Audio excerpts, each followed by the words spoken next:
Falei que nós íamos ter uma introdução agora ao que nós vamos depois dar uma sequência, quase que por algumas aulas seguidas, ou alguns encontros seguidos, que é a igreja na história, né? Como ela se apresentou na história.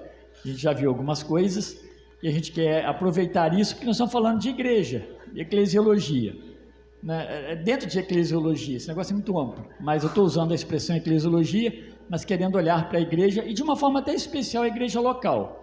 Mas para a gente entender um pouco da igreja local, é bom que nós conheçamos um pouco também do que vem acontecendo ao longo da história. Nós vimos algumas coisas no Novo Testamento, e hoje algumas doutrinas que sustentam a igreja, doutrinas essenciais. Eu não vou tratar delas minuciosamente, nós vamos ver isso, já falei que nós vamos ver isso mais adiante, mas eu quero fazer isso para que os irmãos, quando nós falarmos da igreja, da perseguição e da defesa da fé ao longo da história, a gente possa lembrar que algumas dessas coisas, desses momentos, esses pontos essenciais, eles foram esquecidos, eles foram derrubados de alguma forma, não derrotados, mas eles foram esquecidos, deixados, e aí entram as heresias. As cartas de Paulo, João, as cartas do Novo Testamento, os evangelhos, todos eles vão nos apontar para esse perigo, né? Quando você vê carta a Timóteo, por exemplo, Paulo é muito profundo quando ele fala desse perigo, né, de minar as doutrinas básicas da igreja. É gostoso ler a carta de Timóteo, porque você vai ver pelo seguinte: Paulo vai falar, quando ele termina o último capítulo da segunda carta, ele vai falar assim no capítulo 4, começar para prega a palavra a tempo e fora de tempo, prega. E ele vai contar um pouco da história ainda naquele finalzinho que ele estava sozinho, ele pregou e estava sozinho no final de sua vida. Pessoas o abandonaram, aparentemente pessoas que conviviam no seio da igreja, na liderança, o abandonaram e deixaram ele sozinho nesses tempos, pessoas que de fato não amavam o evangelho. Eu estou dizendo tudo isso para a gente ter essa percepção de que não foi fácil, esse é um trabalho de Deus, mas Deus equipa a sua igreja, Deus equipa o seu povo com a boa doutrina. Por isso, meus irmãos, é essencial que cada cristão, ele seja um leitor da palavra. Alguém esse dia me perguntou, essa semana mesmo, me fez essa pergunta para mim, falou: pastor, tenho gostado muito do evangelho e como que eu faço para ler corretamente a palavra de Deus e entender? E eu falei assim, essa é uma das perguntas, boas perguntas que nós gostamos de ouvir. Bom, para você entender, porque ele queria mais saber como entender, né? Então comece lendo, leia, porque se não ler, nós ficamos a par. E meus irmãos, me perdoe estar fazendo esse adendo, mas é importante a gente pensar nisso, porque a gente está bombardeado com tantas coisas, e algumas parecem até boas, parecem até interessantes, mas quando colocadas sob a luz do evangelho, elas não são boas, elas são perigosas. É por isso que existem doutrinas estranhas, né? Uma porção de coisas, e nós muitas vezes nos decidimos por esses caminhos. A leitura das escrituras vai nos esclarecendo. Eu falei assim, olha, essa é uma obra de Deus naturalmente na sua vida, leia a Bíblia. Ainda falei assim, se você tem pouco tempo em algum momento do dia, aproveite esse tempo. Se você caminha até o seu trabalho, vá ouvindo. Hoje Deus nos deu a facilidade de você baixar programas com a Bíblia que você pode ouvir. Meus irmãos, da minha casa até aqui é 1.200 metros, mas vindo a pé, eu levo 10 minutos. Eu ouço bastante capítulo da palavra de Deus. Estou falando isso para mérito nenhum. É uma providência, é um tempo muito oportuno, então a gente pode sim ouvir. E deixar um pouco de lado também essas coisas que não são tão interessantes. Hoje todo mundo, as mesmas notícias nós vemos ela 10, 15, 20 vezes. Eu sei porque eu recebo, eu olho, eu abro e está lá a mesma notícia 10, 15 vezes e a gente clica lá e fica ouvindo. Então você cuida da sua vida, não sou eu que cuido da sua vida, eu sou o pastor, somos pastores, mas orientação sim. E aí vem a necessidade da palavra de Deus. Vai arrumar uma cozinha, homem ou mulher, vai lá, põe a palavra de Deus, fica ouvindo, porque a Bíblia mesmo diz que é pelo ouvir que a fé ela é trabalhada em nós. Então fica aqui, meus irmãos, esse princípio, tá? Da leitura da palavra de Deus, da persistência na leitura da palavra de Deus. Esse é um princípio que supera todos os demais. Se a Bíblia tem uma tradução que não é legal, que é complicada para você entender, você pode facilitar, porque Deus já deu facilidades para nós também. Agora, não ouvir é uma opção nossa. Não querer ouvir ou ler é uma opção somente nossa. A ideia dessas doutrinas essenciais que eu vou falar, e vou usar bastante do Mark Dever, porque ele trabalha bem essas questões, tá? Ele dá a sugestão, tem 1001 coisas que a gente pode até colocar mais, mas são básicas para nós entendermos. Eu vou mais adiante eu vou terminar falando delas, porque como eu disse, não é esmiuçar, nós vamos ver isso mais adiante, lá para frente. Mas a gente vê que marcaram a igreja, os ataques e os defensores da fé, os apologetas, aquelas pessoas que lutaram olhando para as Escrituras para a defesa da nossa fé, para que a igreja permanecesse intacta. Então Deus vai usar pessoas ao longo da história para proteger a sua própria igreja, seu próprio povo. A gente pode pensar que desde o princípio a igreja sofreu muitos ataques. Você pode olhar para o Novo Testamento, você vai perceber isso. Tentativa de minar a igreja ou o povo de Deus nas suas doutrinas centrais. Quais são as nossas doutrinas centrais? Bom, vamos ver isso. Algumas delas no decorrer dos nossos encontros. Mas se elas são minadas, há dúvida na nossa fé. E nós ficamos como cambaleando no nosso serviço a Deus. Nós ficamos confusos, quando nós servimos a Deus. Paulo, ele vai informar na carta aos Coríntios, por exemplo, ele vai começar falando no capítulo 15, por exemplo, que aquela igreja ela recebeu o quê? Um evangelho aguado ou um puro evangelho? Aliás, ele começa no começo falando dos irmãos e anunciando no evangelho que eles receberam o puro evangelho. Eles não receberam uma doutrina já descaracterizada, eles receberam uma doutrina clara, o evangelho claro, o evangelho da graça. Não foi confuso para os coríntios, não foi confuso para os gálatas, em que havia tantos problemas ali. Paulo deixa isso muito claro. Para as igrejas, outras igrejas da Ásia, ele diz claro, mas ali, meus irmãos, ele fala que eles foram bombardeados de todas as formas possíveis. Se você pegar aí sim o capítulo 15 de 1 Coríntios, ele fala do evangelho que anunciou para eles. Eu não anunciei outro, a não ser o evangelho em que Cristo morreu, foi sepultado, ressuscitou. Isso é base para você pregar o evangelho para alguém. Se você quer ver uma pessoa consistente na palavra de Deus, você tem que anunciar para ela quem é que as salvou, ou o que pode salvá-las.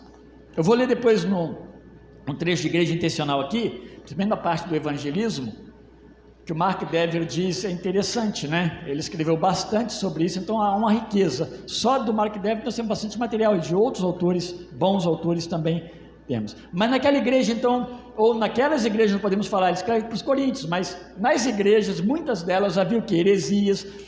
Em Coríntios especificamente havia muita divisão, a igreja cheia de problema, tinha pessoas de todos os partidos, ali todo mundo estava satisfeito, mas todo mundo longe do princípio do evangelho, que é Cristo.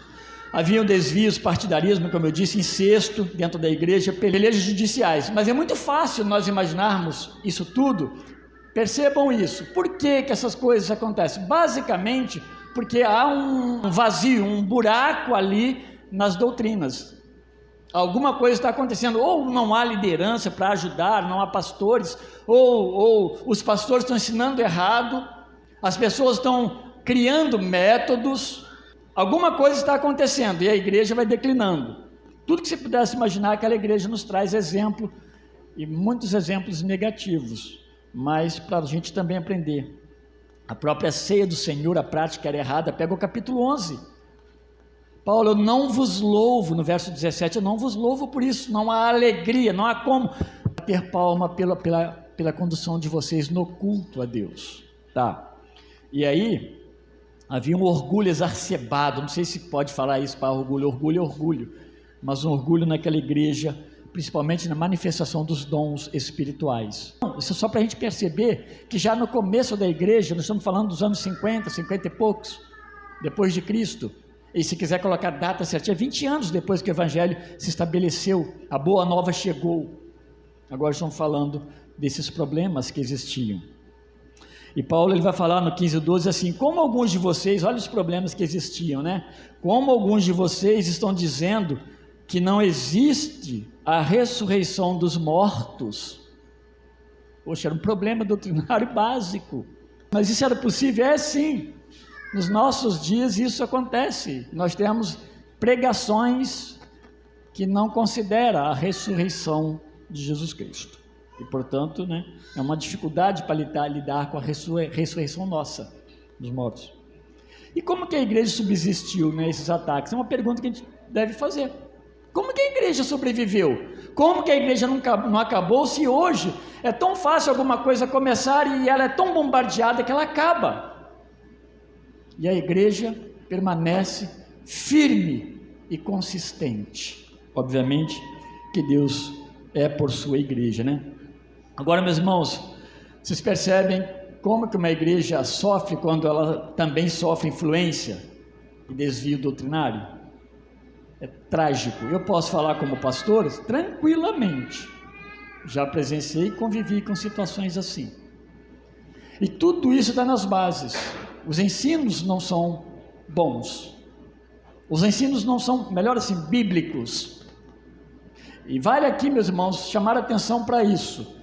Eu sempre aviso aqui quando eu posso, e eu lembro que não é bom que você pegue ensinos na igreja defasado. Pegue uma sequência. Nós estamos falando aqui dentro de uma sequência. As pregações nossas, elas são sequenciais. Praticamente todos nós, vez e outra, nós mudamos, mas é muito difícil. Nós pregamos mensagens sequenciais, ou pelo menos um tema sequencial para a gente tratar isso. E se você pega normalmente você vai perceber que pessoas que pegam pontos distantes, eu estou falando de ensino, eu não estou falando de você estar na igreja para olhar o seu pastor, para olhar a igreja e pelo movimento da igreja, não, é o aprendizado. Quando você pega as coisas assim espaçadas, você também, a sua fé fica espaçada também, você fica cheio de dúvida. Mas quando você consegue acompanhar, você pega toda a sequência, o ensino, ele vai ficando claro na sua mente, e você se torna um crente comprometido com Cristo, com o Evangelho de Cristo e com a igreja do Senhor Jesus Cristo. Se você pensar na história, o Lucas e o Paulo falou para a gente, isso me lembra, porque eles passaram pela história, né? Uma das questões que nós tivemos ao longo da história, que eu não vou tratar aqui também, mas preciso perceber que nós estamos falando que doutrinas essenciais que ajudam na sustentação da igreja, contra heresias e contra ataques. Pega o arianismo, foi muito marcante quando o arianismo, bem no princípio, nos primeiros séculos cristão, né? O arianismo, ele atacou a igreja, meus irmãos, de uma forma feroz. Isso é tão sério que hoje tem igrejas seguidoras do arianismo. E uma das negações essenciais é de que Cristo é Deus. Então, como é que sobrevive? Tem que rasgar a Bíblia, tem que tirar coisas da Bíblia, para falar que tem a mesma Bíblia, ou modificar a palavra de Deus. Hoje a gente quer só destacar algumas marcas, tá? Que vai ajudar a igreja a permanecer na sua fé saudável, numa fé mais pura, e que ao longo da história também sustentou a própria igreja. Ela olhava para a palavra de Deus e ela percebia, né?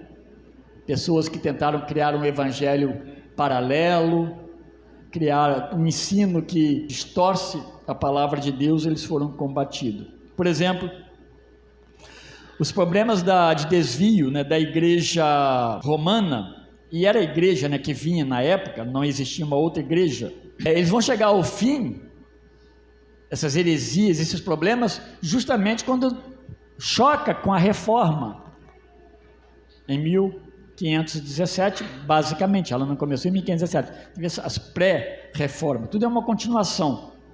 A igreja, eles tinham, meus irmãos, os sacramentos, aqueles 7 sacramentos como essencial, e a gente vai perceber que é maior do que a salvação em Cristo. Cristo como provedor único e suficiente da salvação da alma do homem que pecou.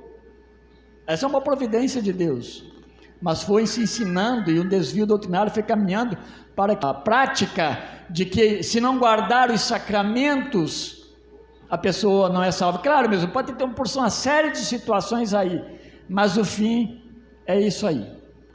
Porque não tem jeito você colocar alguma coisa no alto, você vai ter que tirar a outra. E a nossa fé fica uma fé manca, uma fé doentia, uma fé errada. David Bledsoe, no livro que eu uso bastante dele, mas eu usei mais para formar o meu esqueleto, mas usei muitos dos outros.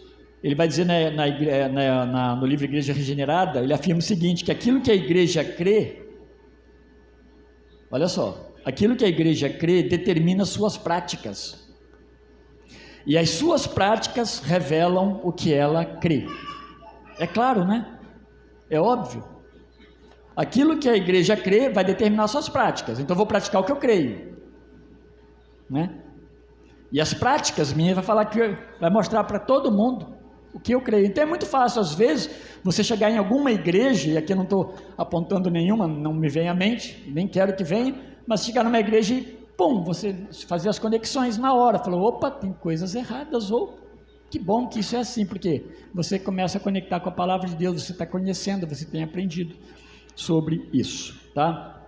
E o próprio Senhor Jesus Cristo, o tempo todo, ele advertiu os seus discípulos sobre a necessidade de crer em seus ensinos. Ele sempre falava, né, a necessidade de crer nos ensinos, a necessidade também de obedecer os seus mandamentos. Essa era a base, se você quer ser um cristão, um discípulo de Cristo. Não dá para ser metade de cada um. Meus irmãos, não tem como, né, eu querer seguir a Cristo, mas eu não obedecer os ensinos e praticá-los. Não tem sentido, porque ele deixou os ensinos e as práticas. Graças a Deus por isso, né?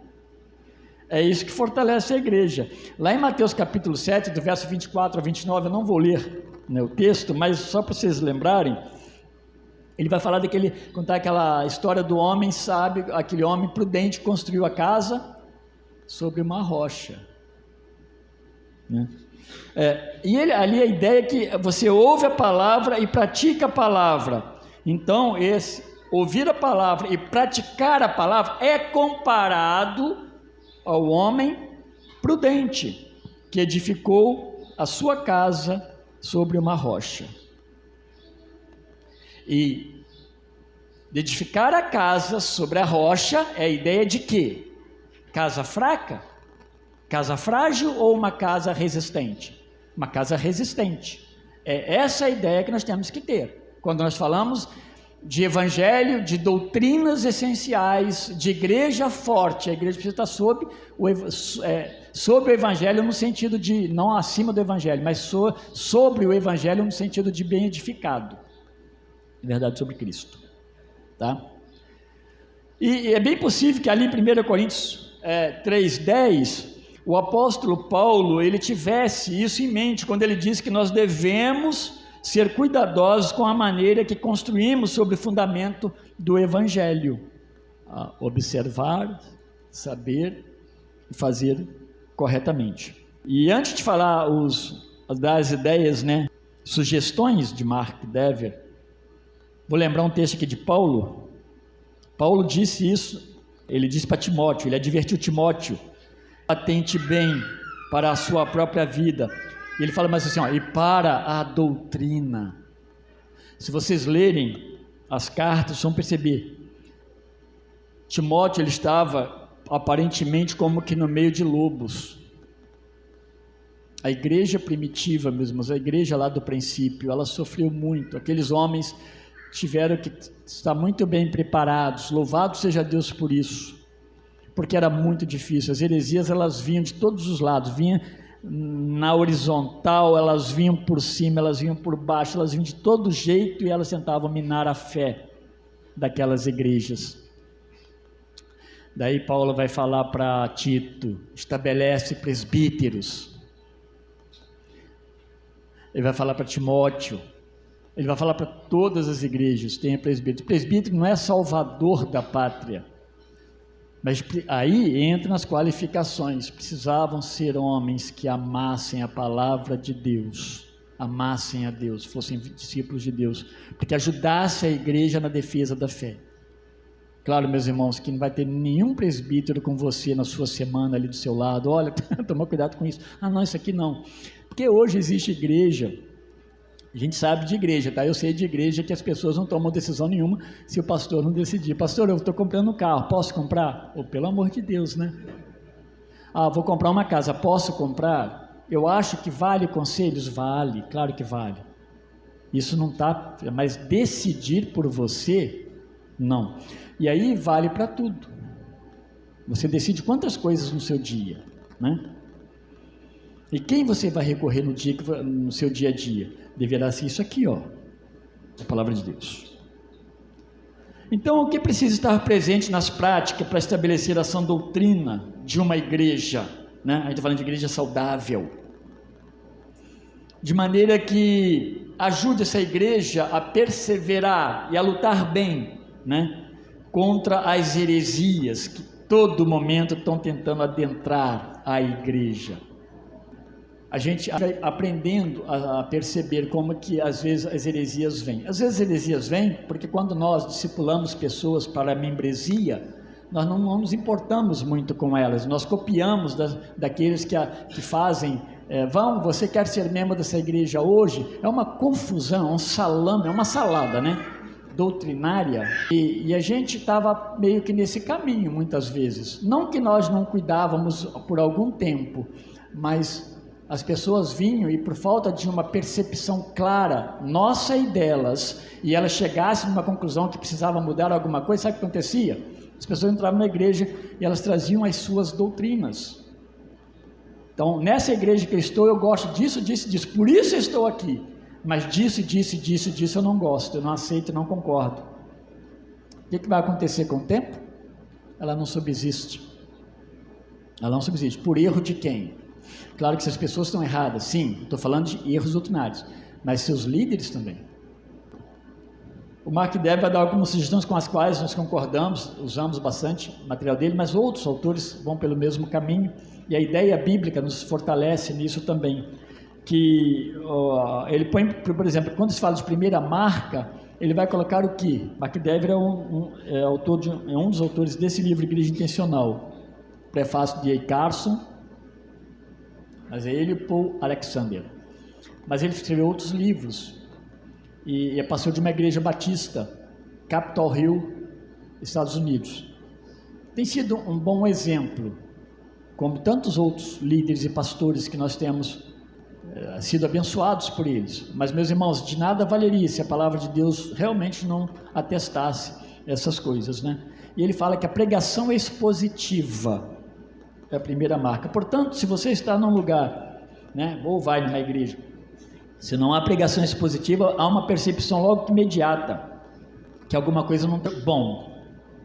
A pregação expositiva obriga o pregador, a pessoa que está ensinando, a ela de fato seguir a Bíblia e obedecer o que ela está ensinando. Ele não vai pregar um texto aleatório. Imagina, recentemente eu conversando com um deles, eu perguntei, como é que vocês pregam na igreja de vocês? Eles estavam pregando, eles estavam cuidando da igreja. E um deles falou assim, então, eu prego assim, assim, assado, mas de vez em quando... Eu falei, mas como é que você encontra os textos? Como é que você encontra a mensagem? Como é que Deus fala para você falar ao povo?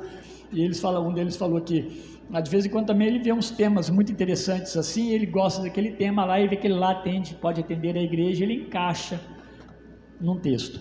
E aí, eu quero chamar a atenção de vocês, é isso, esse é um grande perigo. Por quê? Porque você está trazendo de fora para dentro. Eu preciso de dentro para fora. Por isso que pregar expositivamente, você pregar um livro inteiro da Bíblia é muito bom. Não tem como a gente, como pastor, fugir de determinados assuntos que são, às vezes, difíceis de tratar. Pecados que confrontam nossas vidas, né? Nossas atitudes. E a igreja vai ficando mais firme, ela vai se corrigindo com o tempo. Coisas que ela praticava, ela vai parando de praticar. É natural. O ensino é disciplinar. Então, pregar expositivamente, nós temos atentado para isso como igreja batista aqui em Montemor. Aí ele fala da teologia bíblica como segunda marca. E aí, meus irmãos, eu não vou me discorrer sobre todas elas, eu já falei que não dá para a gente ficar falando, porque depois nós vamos cair em muitos desses temas aqui naturalmente. Por que as pessoas, ou igrejas mesmo, elas diferem tanto em um mesmo ponto? Alguns pontos, eles são de fato complexos, e a gente aceita isso. Alguns não. E alguns desses pontos que não são complexos, eles se tornam de forma errada base doutrinária para toda aquela denominação. Errado. Isso é perigoso. Quando você percebe essas diferenças, está ligado diretamente com teologia bíblica, né? A teologia bíblica está por trás disso. Como que isso aí é trabalhado à luz das Escrituras, doutrina da eleição, por exemplo, a depravação total, a queda do homem, a soberania de Deus, o pecado, como que é tratado? O poder do Espírito, a pessoa de Cristo, Deus, a Trindade. Teologia bíblica. Outra coisa é o entendimento claro do Evangelho. Como que a obra de Cristo é em nós? Porque se nós não entendemos claro o Evangelho, nós não pregamos, nós nem vivemos o Evangelho claramente, muito menos pregamos ele. Aliás, meus irmãos, nós somos pregadores do Evangelho. Eu não estou lembrando nada para os irmãos, eu sei que os irmãos sabem disso. Nós somos pregadores, anunciadores do Evangelho, precisamos anunciá-lo à luz das Escrituras, precisamos abrir a Bíblia para as pessoas, mesmo que você não abra na sua mente, e lembre, e fale, e cite, e fale por que Deus mudou a sua vida, e por que Deus pode mudar a vida daquela pessoa. Não perca muito tempo falando de princípios e conceitos, de coach, e de pessoas que trazem princípios pessoais, práticas, coisas de homem. Tem coisas que são interessantes, elas não são por si, no seu fim todo, como ruins, mas pega a Bíblia e não perca tempo. O Mark Dever diz assim nesse livro aqui, ó: igreja intencional, edificando seu ministério sobre o Evangelho. Olha o que ele diz: aquilo com que você ganha as pessoas é também aquilo para o que você as ganha. Se você ganha com o Evangelho, elas são ganhas para o Evangelho. Se as ganhas com técnicas, programas, entretenimento e carisma pessoal, eu não estou nem falando que isso aqui é ruim, carisma pessoal, mas não é essência. Você acaba ganhando-as para si mesmo e para seus métodos, e talvez nem as ganhe. Mas é provável que elas não serão ganhas primordialmente para o Evangelho.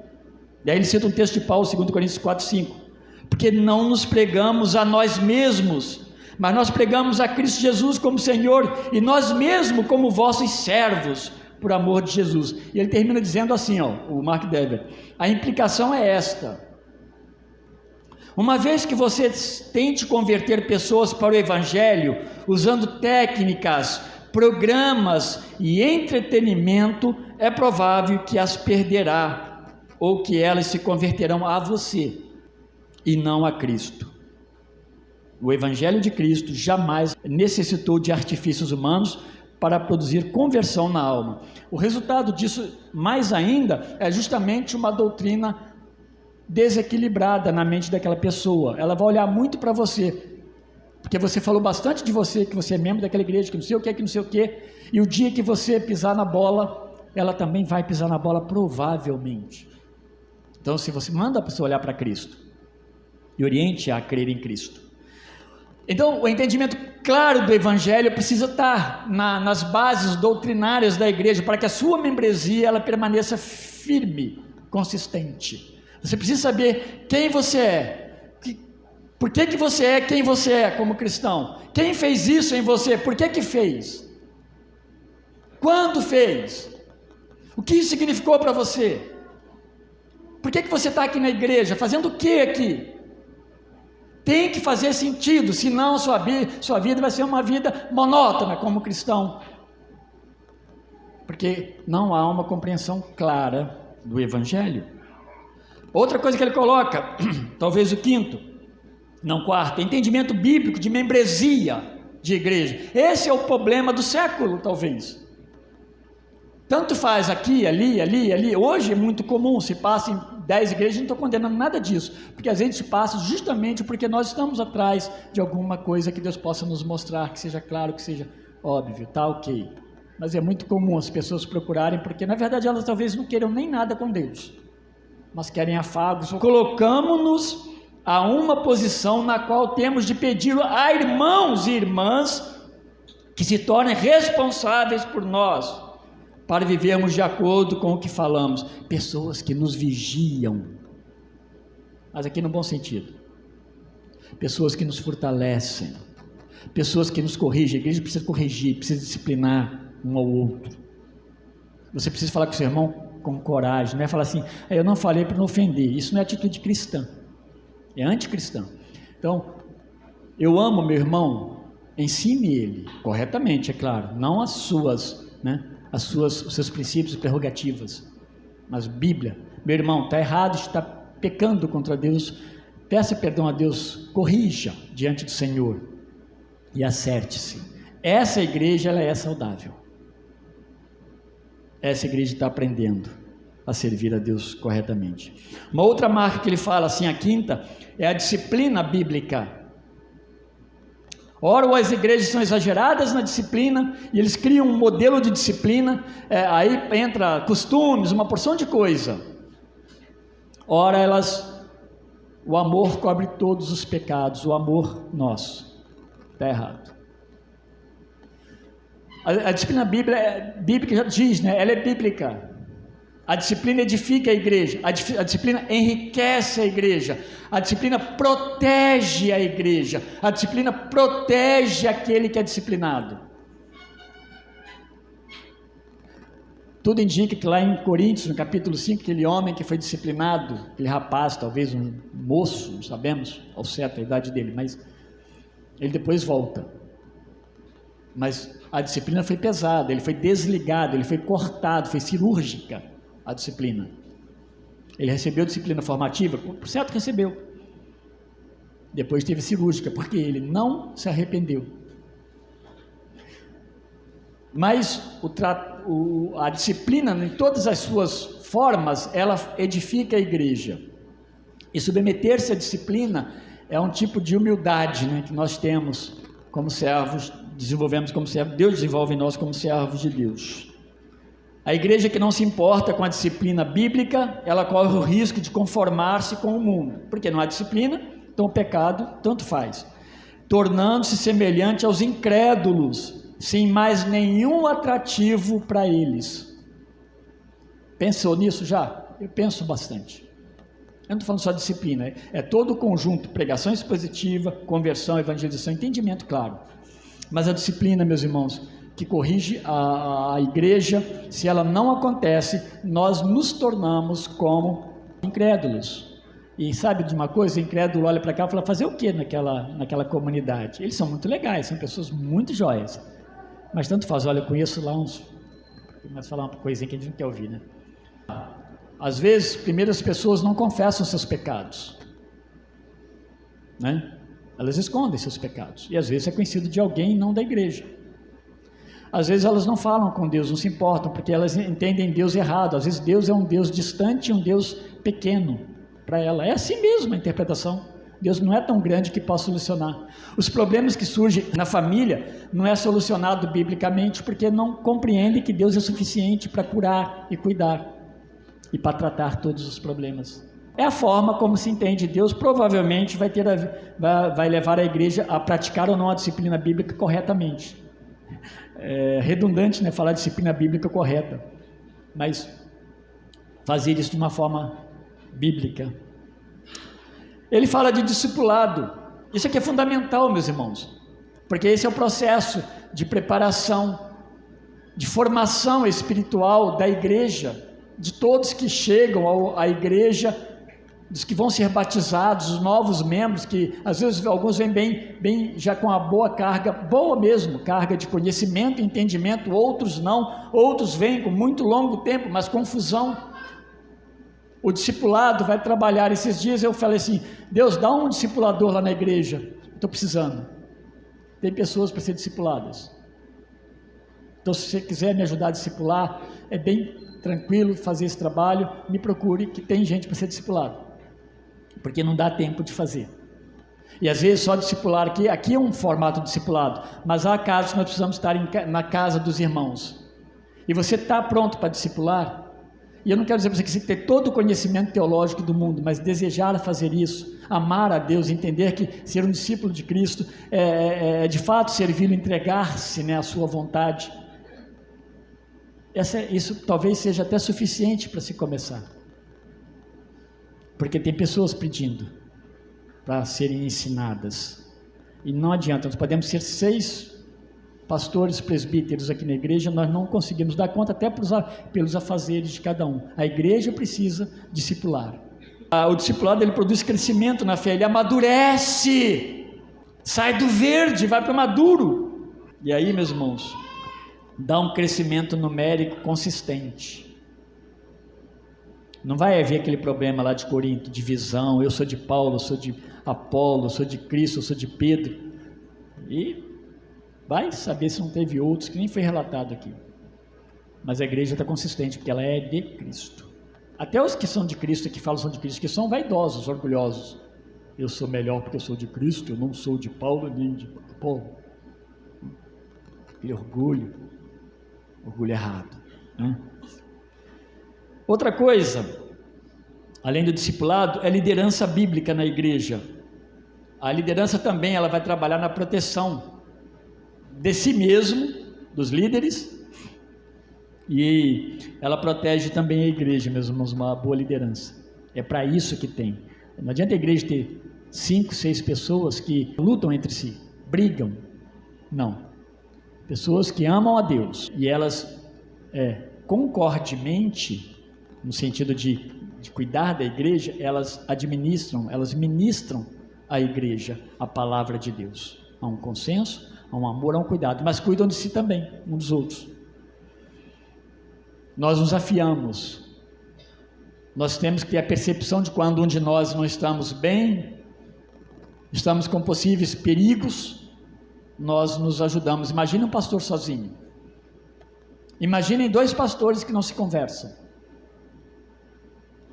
imagine 2 pastores que eu sou o titular e ele é meu auxiliar, e na condição de auxiliar eu dou pouca chance para ele chegar para mim e me exortar. Coitada da igreja, no final das contas, coitada desta igreja. Então, meus irmãos, liderança bíblica, ela não é à toa que a Bíblia levanta isso como ponto fundamental para a igreja, porque nós estamos falando de igreja, esse pessoal, eles trabalham com a igreja, eles ministram a igreja. E aí, meus irmãos, eu falei de 9, pelo menos, 9 marcas que o Mark Dever vai usar no seu livro, mas tem outras coisas. Vai entrar nesse processo todo aí, batismo, a prática das ordenanças, ela vai encaixar, nós vamos falar sobre isso. Prática correta das ordenanças, que são os batismos, ceia do Senhor, pregação, culto. Como que é o culto na igreja? Às vezes nós julgamos culto por aquilo que nós vemos, mas não por aquilo que de fato a Bíblia ensina. Como é que é o culto? Como é que é uma igreja legal ou boa para eu participar do seu culto? E aí, meus irmãos, entra essa percepção da liturgia bíblica. Provavelmente, quando nós olhamos para a liturgia bíblica, para um culto, nós vamos ser ofensivos aos nossos dias, ao formato dos nossos dias, porque é incluído muitas coisas que elas por si talvez não sejam nem tão feias, mas não faz parte do culto. E qual é o grande perigo também nisso tudo? Normalmente são cultos que nós procuramos botar o homem no centro, despretensiosamente. Estou usando isso por minha conta, talvez sutilmente. Quem canta, quem prega, enfim, culto é para Deus, culto é congregacional, a igreja participa do culto, a igreja está envolvida no culto, ela veio cultuar. Então, todos nós cultuamos juntos. Então, outras coisas podem entrar e nós vamos ver isso ao longo do tempo. Bom, feito isso, alguma pergunta? Tudo bem? Então tá bom. Guardem, essas coisas são importantes para as nossas vidas.